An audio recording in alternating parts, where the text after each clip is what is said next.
자, 드디어 이번 시간에 그라디언트가 나옵니다. 딥러닝을 배우는 데 있어서 가장 중요한 수학이라고 했습니다.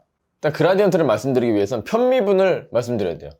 예를 들면 yx제곱처럼 두 개의 변수의 함수로 이루어져 있는 거예요. 그래서 함수가 이렇게 있을 때 하나 넣을 수도 있고요.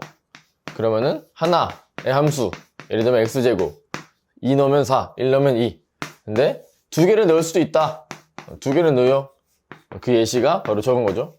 이렇게 표기를 한다 그랬어요. x, 그냥 x, y 그래 놓고 yx제곱 두 개를 가지고 이렇게 복닥복닥해서 yx제곱이 튀어나가는 그러한 상자다, 그러한 함수다 라는 거예요. 전혀 뭐 어려울 거 없습니다. 근데 얘를 미분할 때는 x도 변수, y도 변수다 보니까 그냥 한꺼번에 한 방에 그냥 x, y에 대해서 미분 이렇게 얘기하기는 쉽지 않아요. 그래서 하나씩 살펴보는 겁니다. 처음에 x로 미분도 보고 y로 미분도 보고 그런 걸 편미분이라 그래요. 그래서 x에 대한 변화만 보면 x에 대한 편미분, y에 대한 변화율만 보면 y에 대한 편미분, 이렇게 하는 겁니다.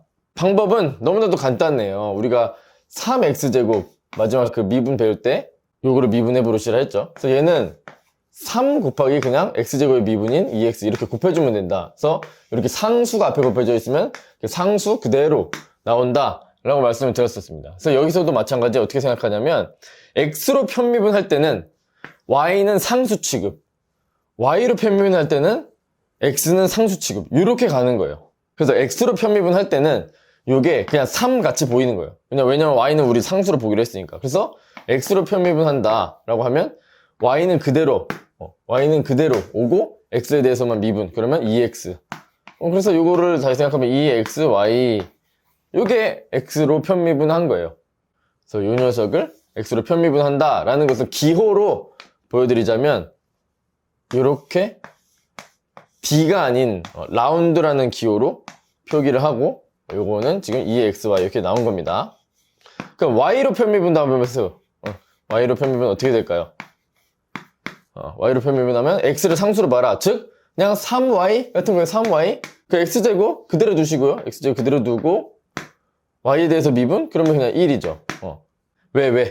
xn승은 nx n-1이 된다고 했어요. 미분하면 x예요 그냥. 그러면은 n 1이죠. 그래서 1 곱하기 x의 0승인 거죠. 그러면 그냥 1입니다. 그래서 x제곱 이렇게 나온다라는 거예요. 이게 편미분 내용이 끝이고요. 그라디언트는요 3초면 끝나요. 얘네 두 개 이렇게 벡터로 묶어라. 이게 그라디언트입니다. 네, 끝. 자, 그러니까 변수가 여러 개 있을 때 x, y 뭐 이런 식으로 여러 개 있을 때 이렇게 편미분을 벡터로 쌓아서 묶어주면 그게 그라디언트이고, 미분 값 혹은 그라디언트 값을 얘기한다면 이렇게 찍 해놓고 x는 뭐 1, y는 뭐 1 이렇게 하면은 편미분 한 다음에 1 대입해라 라는 말이죠. 그럼 여기다 대고 1 대입한 그 그라디언트 값은 어떻게 돼요? 2, 1 이렇게 되는 거죠. 그게 1,1에서의 그라디언트 값인 거예요.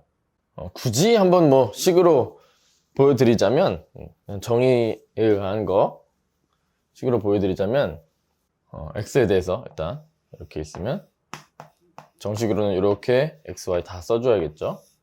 이렇게 편미분은 정의가 어떻게 되느냐, x의 약간의 변화가 있을 때 어떻게 되느냐, 뭐가 어떻게 되느냐, 이 함수가 얼만큼 변하느냐, 그 변화율 x 더하기 델타 x. 근데 y는 그대로 둔다라는 게 편미분의 포인트인 거예요.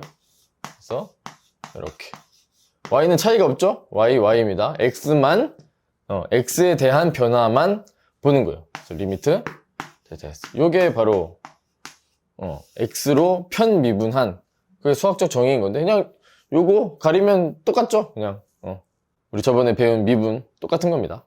다만 하나를 그냥 상수 취급 혹은 뭐 그냥 그대로 두고 그 변화율을 본다. 그리고 그 놈들을 쭉쭉 쌓으면 그게 그라디언트다. 만약 x, y, g 뭐 세 개에 대한 함수예요.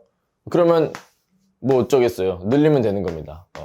g에 대해서도 편미분해서 늘어뜨려 놓으면 돼요. 물론 g는 뭐 어쩌고 또 있겠죠. 값을 넣어줘야겠죠. 그래야 어떤 포인트에서의 그라디언트를 얘기할 수가 있을 겁니다.